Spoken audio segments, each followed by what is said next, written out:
Sesudah mengisi bahan bakar minyak di SPBU Pelaju Simpang Bakaran, si kok sepeda motor dak berplat moto. Beruntung kejadian ini tidak nimbul ke korban jiwa.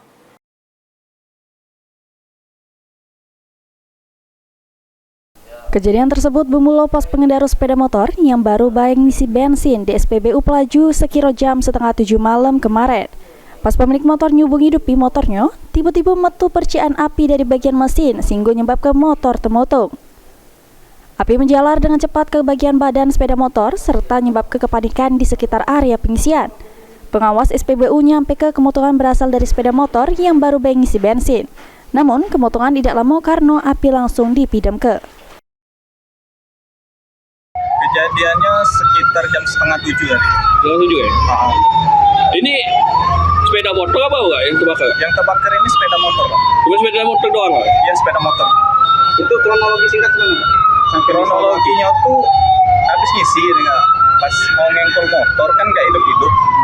Pas sudah sering diengkol, namun tuh api dari bawah motor. Sudah langsung dibanting, jadi nyebar apinya. Mobilnya tadi tumpah langsung nyebar. Iya. Ada korbannya nggak? Kalau korban nggak ada. Ada korbannya.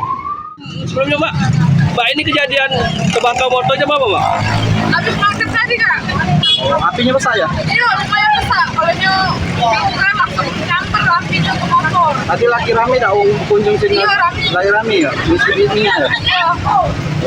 Ada panjang antrian tadi tuh. Langsung lari kalau pas itu api heboh. Matinya jam berapa? Matinya udah lama sih. Begitu api langsung buka SPBU langsung.